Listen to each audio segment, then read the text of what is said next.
నమస్తే. హరిప్రియాస్ భక్తి ఛానల్కి మీ అందరికీ స్వాగతం, సుస్వాగతం. సీతారాములు ఈ పేరు వినగానే రాముడితో పాటు సీత అంటిపెట్టుకుని ఉంటుంది. సీత అనే పేరు అసలు రాముడికి ఒక అర్థం రావడానికి సీత కారణం, సీతకు ఒక అర్థం రావడానికి రాముడు కారణం. సీతారాముల్ని విడదీసి చూడడం అనేది జరగని పని.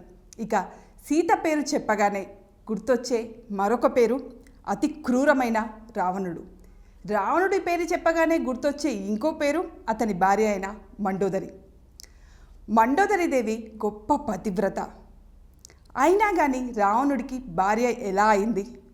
ఇష్టం లేకుండానే రావణుణ్ణి వివాహం చేసుకుందా? మండోదరి దేవి అంత గొప్ప పతివ్రత కదా, పార్వతీదేవి చేత శాపాన్ని ఎలా పొందింది? తెలియకుండా చేసిన ఒక తప్పు వల్ల పార్వతీదేవి ఆగ్రహానికి ఎలా గురైంది? ఇక మండోదరి దేవి విభీషణుణ్ణి రావణుడు చనిపోయిన తర్వాత వివాహం చేసుకోవాల్సిన అవసరం ఎందుకు వచ్చింది? ఇటువంటి విషయాలన్నీ మనం ఈ వీడియోలో తెలుసుకుందాం. ఇక మండోదరి దేవి పూర్వజన్మ వృత్తాంతానికి వస్తే, మండోదరి దేవి పూర్వజన్మలో మధుర అనే ఒక దేవకన్య. ఆ దేవకన్య అలా విహారం చేస్తూ చేస్తూ ఒకరోజు కైలాసానికి వస్తుంది. అక్కడ ఆ సమయంలో పార్వతీదేవి పరమశివుడితోటి ఉండదు. పరమశివుడు మాత్రమే ఒంటరిగా ఉంటాడు. అప్పుడు పరమశివుడి అందాన్ని అతన్ని చూసిన ఆ మధుర ముగ్ధురాలైపోతుంది. పరమశివుడితోటి ఎలాగైనా సాన్నిహిత్యం పెంచుకోవాలని అనుకుంటుంది. అయితే అప్పుడు పరమశివుడు కూడా ఆ మధురాన్ని చూసి ముగ్ధుడైపోతాడు. అలా వాళ్ళిద్దరూ ఒక్కటైపోతారు. ఇది అంతా అయిపోయిన తర్వాత అక్కడికి పార్వతీదేవి వస్తుంది. మధుర శరీరానికి అంటి ఉన్న విభూదిని చూసి వీళ్ళిద్దరి మధ్యలో జరగకూడనిది జరిగింది అని పార్వతీదేవి అర్థం చేసుకుంటుంది. వెంటనే మధురని చూసి, నీకు బుద్ధి లేదా? అన్యశ్రీ భర్తను నువ్వు కోరుకుంటావా? ఏ ఉద్దేశంతో నా పరమశివుని నువ్వు కోరుకున్నావు? ఇక ఈ బుద్ధిలాగే నువ్వు కూడా కప్పలాగా జన్మిద్దుగాక అని మధురకి పార్వతీదేవి శాపం ఇస్తుంది. ఆ తర్వాత మధుర పార్వతీదేవి కాళ్ళపైన పడి, నన్ను క్షమించండి దేవి, ఏదో క్షణికావేశంలో జరిగిపోయింది, ఇక నా ఒక్కదాని వల్ల అయితే ఈ తప్పు జరగదు కదా అని పార్వతీదేవిని బతిమిలాడుకుంటుంది మధుర. వెంటనే దీంట్లో తన భర్త తప్పు కూడా ఉంది కదా అని గుర్తించిన పార్వతీదేవి ఇక మధురకి ఆ శాపంతో పాటు ఒక వరం కూడా ఇస్తుంది.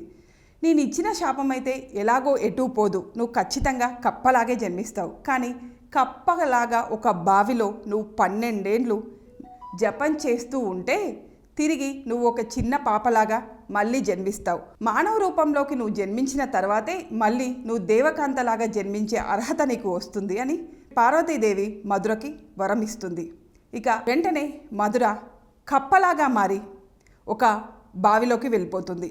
ఆ కప్ప రూపంలో ఉన్న మధుర 12 ఏళ్ల పాటు బావిలో ఘోరమైన తపస్సు చేస్తుంది. ఇక ఒకానొక సమయంలో చిన్న ఆడపాపలాగా మారిపోతుంది. ఇది ఇలా ఉంటే ఇక మయాసురుడు అనే ఒక రాక్షసుడు ఉంటాడు.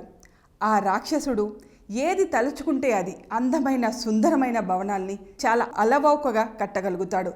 అతడు తలుచుకున్న ప్రతి భవనాన్ని, పెద్ద పెద్ద రాజప్రసాదాల్ని ఎంతో సుందరంగా కట్టే నేర్పు ఆ మయాసురుడికి ఉంటుంది. అతడు విశ్వబ్రహ్మ కుమారుడు, అందుకే అతని తండ్రి నుంచి ఆ విద్య అతనికి అలవడుతుంది. ఇక అతని భార్య హేమ, ఆమె ఒక గంధర్వ కన్య. వీళ్ళిద్దరికీ 2 కుమారులు ఉంటారు, కానీ ఆడ సంతానం ఉండనే ఉండదు. వీళ్ళు ఆడ సంతానం కోసం ఘోరమైన తపస్సు చేస్తూ ఉంటారు. అలా ఒకరోజు వాళ్ళు వాళ్ళ రాజ్యాన్ని విడిచి అడవికి వెళ్ళి ఒక బావి పక్కన కూర్చొని తపస్సు చేస్తూ ఉంటారు. ఆ సమయంలో బావి నుంచి ఒక చిన్న పాప ఏడుపు వినిపిస్తుంది. పాప రూపంలోకి మారిన మధురే ఆ చిన్న పాప. ఆ ఏడుపు విన్న తర్వాత మయాసురుడు అతని భార్య హేమ ఆ బావి దగ్గరికి వచ్చి చూస్తారు బావిలో ఏముందని. ఆ బావిలో వాళ్ళకి ఒక చిన్న పాప కనిపిస్తుంది. ఆ పాపని తీసుకొని చుట్టుపక్కలంతా పరికించి చూస్తారు, ఈ పాపకు సంబంధించిన వాళ్ళు ఎవరైనా ఇక్కడ ఉన్నారా అని.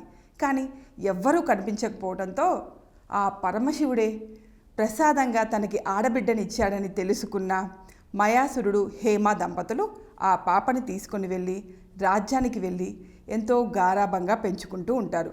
అయితే ఆ పాప పొట్ట కప్ప పొట్టలాగా ఉంటుంది. అందుకని మండుకం లాంటి ఉదరం కలిగిన పాప అని మండోదరి అని ఆ పాపకి పేరు పెడతారు. మండోదరి అంటే మండుకం లాంటి ఉదరం కలిగిన పాప, అంటే కప్ప పొట్ట కలిగిన పాప.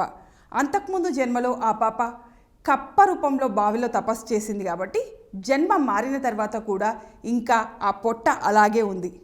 ఇక ఆ పాపని మండోదరి అని పేరు పెట్టుకొని ఎంతో గారాబంగా పెంచుకుంటూ ఉంటారు. ఇద్దరన్నల మధ్యలో ఒక్కగానొక్క ఆడబిడ్డ ఎంతో గారాబంగా పెరుగుతూ ఉంటుంది. కాలం ఇలా గడుస్తూ ఉంటుంది. ఒకరోజు మయాసురుడి రాజ్యానికి రావణాసురుడు వస్తాడు. అప్పుడు మండోదరిని చూసి ఆమె అందానికి, ఆమె సౌందర్యానికి, తన్మయత్వంలోకి వెళ్ళిపోతాడు రావణాసురుడు. మండోదరిని తన భార్యగా చేసుకోవాలని ఆశపడతాడు. అయితే మండోదరి దగ్గరికి వెళ్ళి రావణాసురుడు అడుగుతాడు, నేను మిమ్మల్ని వివాహం చేసుకోదలుచుకున్నా అని. మా నాన్నగారు అంగీకరిస్తే నేను మిమ్మల్ని వివాహం చేసుకుంటా అని చెప్తుంది మండోదరి. అప్పటికే రావణాసురుడి పరాక్రమాలన్నీ తెలుసుకుంటుంది మండోదరి. ఇక రావణాసురుడు వెళ్ళి ఆ మయాసురుడిని అడుగుతాడు, నీ కూతుర్ని నాకు ఇచ్చి వివాహం చేయండి అని. దానికి మయాసురుడు అంగీకరించాడు. కానీ మండోదరి తన తండ్రి అయిన మయాసురుడితోటి వెళ్ళి, నాన్న నేను రావణాసురుడిని వివాహం చేసుకుంటాను అని చెప్తుంది. ఎందుకంటే మయాసురుడు రావణాసురుడితో యుద్ధం చేసి గెలవలేడు, తన రాజ్యాన్ని మొత్తాన్ని కోల్పోవాల్సి వస్తుంది. అందుకంటే నేను రావణాసురుడిని వివాహం చేసుకోవడమే మంచిది కదా అని భావించి మండోదరి దేవి తనకి ఇష్టం లేకపోయినా సరే తన తండ్రి కోసం, తన తండ్రి రాజ్యం కోసం రావణాసురుడిని వివాహం చేసుకుంటుంది. అలా రావణాసురుణ్ణి వివాహం చేసుకున్న మండోదరి దేవి ఆ స్వర్ణలంక రాజ్యంలోకి కుడికాలు పెట్టి అడుగు పెడుతుంది. ఇక అక్కడ రావణాసురుడు కూడా మండోదరి దేవిని బంగారంలాగా చూసుకుంటాడు. రావణాసురుడికి ఎన్ని చెడలవాట్లున్నా, ఎంతమంది స్త్రీలతోటి సంబంధం ఉన్నా సరే మండోదరి దేవిని మాత్రం బాగా చూసుకుంటాడు. ఇక అలా కొన్నాళ్ళు గడుస్తుంది. వాళ్ళకి సంతానం కూడా కలుగుతుంది. రావణాసురుడికి మండోదరి దేవికి కలిసి 3 పిల్లలు ఉంటారు. అందులో చెప్పుకోదగ్గవాడు మేఘనాథుడు. ఇదిలా గడుస్తున్న సమయంలో శూర్పణఖ చెప్పిన చెప్పుడు మాటలు విన్న రావణాసురుడు రామ లక్ష్మణులు లేని సమయంలో సీతాదేవిని అపహరించి తీసుకొని వచ్చి అశోకవనంలో ఉంచుతాడు. సీతాదేవిని అపహరించే సమయంలో కూడా విభీషణుడు, మండోదరి దేవి ఇద్దరు కూడా వద్దని చెప్తారు రావణాసురుడికి. పరస్త్రీని అపహరించడం తప్పు, ఇలా చేయొద్దు, క్షత్రియుడు అన్నవాడు ఎవడు ఇలా చేయడు అని చెప్తారు. అయినా సరే వాళ్ళ మాటలు వినకుండా తన నాశనాన్ని తానే తెచ్చుకొని పెట్టుకుంటాడు రావణాసురుడు. రాముణ్ణి సీతని కలపడానికి వారధిగా హనుమంతుడు తిరుగుతూ అలా ఒకరోజు లంకా రాజ్యానికి వస్తాడు. లంకా రాజ్యంలో ఉన్న లంకాధిపతి భార్య అయిన మండోదరి దేవిని చూసి ఆమె సీత అనుకొని భ్రమపడతాడు. అయితే తర్వాత అతనికి అర్థమవుతుంది ఈమె సీతాదేవి కాదు, ఈమె మండోదరి దేవి, రావణాసుడి భార్య అని తెలుసుకొని ఆ తర్వాత అతడు అశోకవనానికి వెళ్ళిపోతాడు. మండోదరి దేవి సీతాదేవి అంత అందంగా, అంతే వర్చస్సుతోటి, అంతే రాజసంతో ఉంటుంది. అందుకని హనుమంతుడంతటి వాడే మండోదరి దేవిని చూసి సీతాదేవి అనుకొని భ్రమపడ్డాడు. ఇక హనుమంతుడు అశోకవనంలో ఉన్న సమయంలో రావణాసురుడు సీతాదేవి పైన కత్తి ఎత్తుతాడు. ఆ సమయానికి అక్కడికి మండోదరి దేవి పరుగు పరుగున వచ్చి రావణాసురుడి చెయ్యి పట్టుకొని, క్షత్రియుడికి ఇది ధర్మం కాదు, చిన్న పిల్లలపైన, స్త్రీలపైన కత్తి ఎత్తడం అనేది క్షత్రియుడు చేయవలసిన పని కాదు, మీ మాట వినకపోతే మీరు కత్తి ఎత్తుతారా? పరస్త్రీని అపహరించడం అనేది ఒక పెద్ద తప్పు అంటే కత్తి ఎత్తడం అనేది ఇంకా పెద్ద తప్పు. దీనికి, ఈ పాపాన్ని కడుక్కోవడానికి మీరు ఏం చేసినా తీరదు అని చెప్తుంది. వెంటనే మండోదరి దేవి మాటలకి రావణాసురుడు కత్తి అక్కడ పడేసి వెళ్ళిపోతాడు. ఇక మండోదరి దేవి కూడా రావణాసురుని అనుసరించి వెళ్ళిపోతుంది. తర్వాత చెట్టుపై నుంచి చూస్తున్న హనుమంతుడు కిందకి దిగి సీతాదేవితో మాట్లాడి ఆమె చూడమని తీసుకొని రాముడి అంగుళీకాన్ని సీతాదేవికి ఇచ్చి అక్కడి నుంచి వెళ్ళిపోతాడు. అక్కడ జరిగిన విషయాన్నంతటినీ మండోదరి దేవి సీతాదేవిని ఏ విధంగా కాపాడిందనే విషయాన్ని కూడా, ఆమె పాతివ్రత్యాన్ని కూడా రాముడికి చెప్తాడు హనుమంతుడు. అలా రాముడి మనసులో మండోదరి దేవి పైన ఒక గొప్ప ఉద్దేశం అనేది ఉండిపోతుంది. ఇక సీతాదేవి కోసం యుద్ధం జరుగుతుంది. రావణ యుద్ధంలో రాముడు రావణాసురుని చంపేస్తాడు. తన భర్త చనిపోయాడన్న విషయం తెలుసుకున్న మండోదరి దేవి ఆ యుద్ధ రంగానికి వస్తుంది. అయితే అక్కడ పడి ఉన్న తన వాళ్ళ మృత కళేబరాలు, తన కొడుకుల మృత కళేబరాలు మరుదుల మృత కళెబరాలు అన్నీ చూసి మండోదరి దేవి చాలా బాధకు గురవుతుంది. నేనేం తప్పు చేసినాను, నాకు అసలు ఎందుకు ఈ వైదవ్యం రావాలి అని గుండెలు బాదుకుంటూ ఏడుస్తుంది. ఒకవైపు తనకి పిల్లలు లేరు, ఇంకోవైపు తనకి భర్త లేడు, ఇక నాకు బ్రతకడానికి ఏం కారణం ఉంది అని గుండెలు బాదుకుంటూ ఏడుస్తుంది. అయితే అదే సమయానికి అక్కడికి రాముడు వస్తాడు. రాముణ్ణి చూసిన మండోదరి దేవి సాక్షాత్తు ఆ మహావిష్ణు అవతారమే ఈ శ్రీరాముడు అనే విషయం తెలుసుకొని రాముడి పాదాలపై పడి, నేను చెయ్యని తప్పుకు నాకెందుకు స్వామి ఇంత పెద్ద శిక్ష వేశారు అని రాముణ్ణి అడుగుతుంది మండోదరి దేవి. వెంటనే రాముడు, అమ్మ నువ్వేం తప్పు చేయలేదు, అందుకే ఈ కలియుగ అంతం వరకు నీ కథ గురించి విన్నా కానీ తెలుసుకున్నా కానీ వాళ్ళకి పాతివ్రత్యం ఉంటుంది, ఎప్పటికీ వైదవ్యం సిద్ధించదు. ఇక నువ్వు చెయ్యని తప్పుకు నువ్వు ఈ శిక్ష అనుభవించాల్సిన అవసరం లేదు. రావణాసురుడు చనిపోయినా కానీ నువ్వెప్పటికీ గొప్ప పతివ్రతగానే ఉంటావు.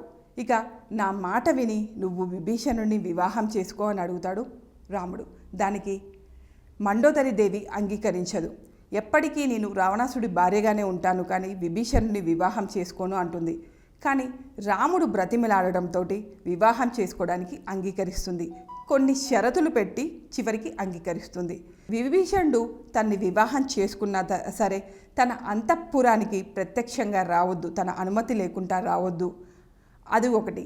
ఇంకొకటి, తాను కేవలం విభీషణుడికి చెప్పుకోవడానికి మాత్రమే భార్యగా ఉంటాను, కేవలం తన రాజ్యానికి సంబంధించి పరిపాలన విషయాల్లో మాత్రమే తనకి నేను సహాయం చేస్తాను అని ఆ విధంగా కొన్ని షరతులు పెట్టి విభీషణుడిని వివాహం చేసుకుంటుంది మండోదరి దేవి. అలా కొంతకాలం విభీషణుడితో ఉంటూ విభీషణుడికి రాజ్య పరిపాలన విషయంలో సలహాలు ఇస్తూ ఆ తర్వాత కొన్నాళ్ళకి తపస్సు చేసుకోవడానికి అరణ్యవాసానికి వెళ్ళిపోతుంది. ఈ విధంగా మండోదరి దేవి చరిత్ర ముగిసిపోతుంది రామాయణంలో. ఎన్ని కష్టాలు అనుభవించినప్పటికీ, ఎన్ని బాధలు అనుభవించినప్పటికీ, రావణాసురుడు పరమ దుర్మార్గుడు అని తెలిసినప్పటికీ కూడా మండోదరి దేవి తన పాతివ్రత్యాన్ని విడిచిపెట్టలేదు, భర్త మీద తనకున్న ప్రేమను విడిచిపెట్టలేదు. అందుకే మండోదరి దేవి పంచకన్యల్లో ఒక కన్యగా, పతివ్రతల్లో ఒక గొప్ప పతివ్రతామూర్తిగా ఇప్పటికీ ఆమె కథను మనం చెప్పుకుంటూ ఉన్నాం.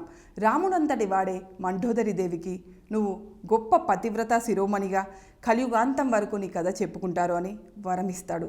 అలాంటి కథ విన్నందుకు మనం అలాంటి కథ గురించి తెలుసుకున్నందుకు, విన్నందుకు మనం ఎంతో ధన్యులమయ్యాం. నమస్కారం.